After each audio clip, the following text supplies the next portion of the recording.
Good afternoon, my name is Becky, And my name is Angie, and today we are going to talk about the bad habits for shopping. and the consequences that they have. First of all, a love-hate relationship with shopping is also too common. Spending hours at the mall or scalping up deals online can be a fun treat on occasions, but your spending habits can get completely out of control if you're not careful on that. For some people, shopping has the same endorphin-inducing effects that comes from doing exercise or falling in love with someone. Some people sometimes just can't say no. Shopping can also become a bit of a crush, especially if you use those new clothing, gadgets, or accessories as a way to combat negative emotions. Negative emotions are when you're sad or when you feel very stressed out. Unfortunately, because many of us enjoy shopping, we might not even realize it when our habits take a dangerous turn. Before you make a purchase, stop and think about it. Think about what you want to spend, what you want to buy. Your regular shopping habits could be the bridge between harmless fun and a serious shopping addiction. Well, the first one bad habit for shopping is shopping with a plastic. When you are shopping with a credit or debit card, it's too hard to keep track on your budget. You don't physically see the money come out of your wallet, so it's recommendable you buy with the money in your hand because you are conscious that the how money you spend and how money you have. The other bad habit is giving into peer persuasion, whether it's shopping. With friends, you may find your biggest influence around shopping are other people.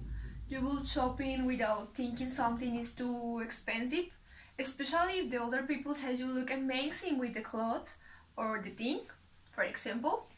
Hi friend, you look amazing with that sunglasses. Thank you, but it's too very expensive for me, so I don't buy them. The next bad habit is shopping because of a boredom. When you shop because of a boredom is when you have nothing to do and you get bored.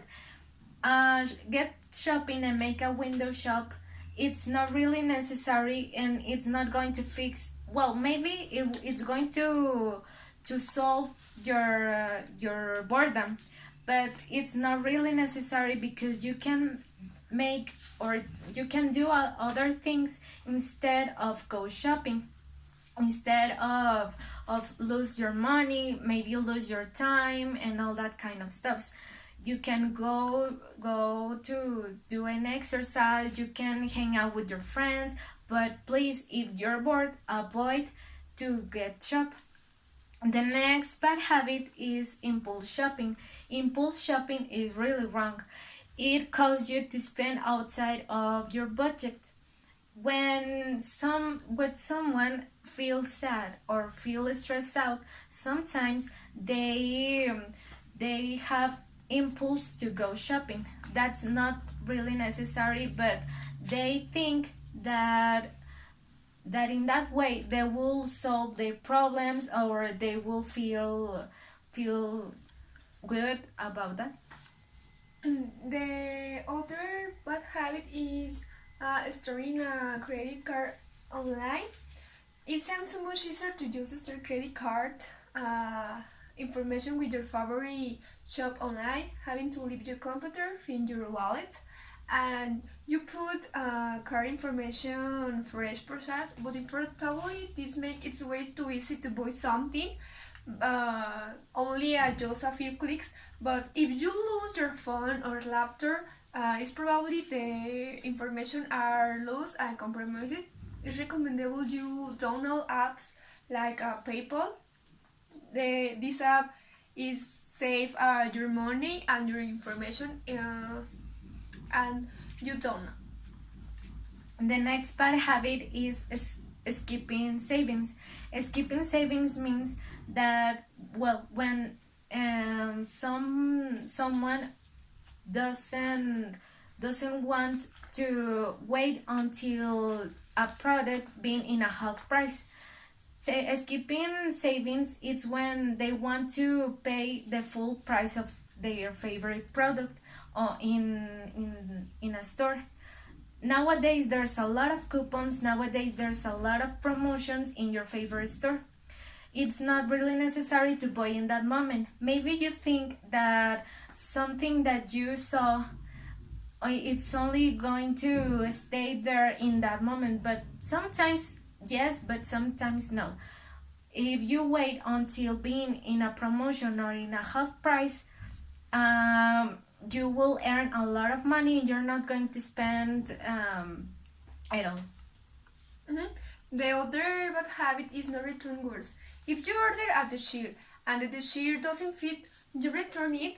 Of course, yes. Common sense says yes, but you might find that item put in your clothes because returning is inconvenient. You don't have clothes that you don't use. You have returned and the company on the store return your money. Yes.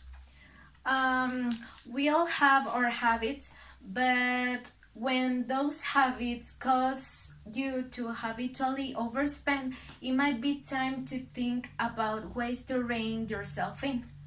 Shopping is not a hobby, so moving forward, try to think about shopping as a necessity.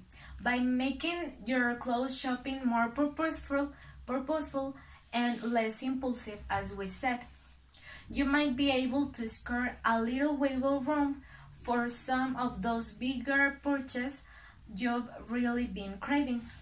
Okay, and the next, we are talk about the replace bad spend habits with ones. First of all, let's look at a few more options you can try as you work to override bad spending habits with the good ones.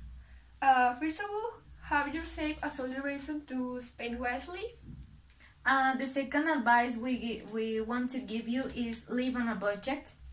The second tip or advice is actively practice gratitude. The next advice or tip is research before you shop. And the next is avoid your spending triggers. The next is find an accountable partner. Is someone who is going to tell you when it's okay if you buy something, if it is cheap, or maybe if it is expensive.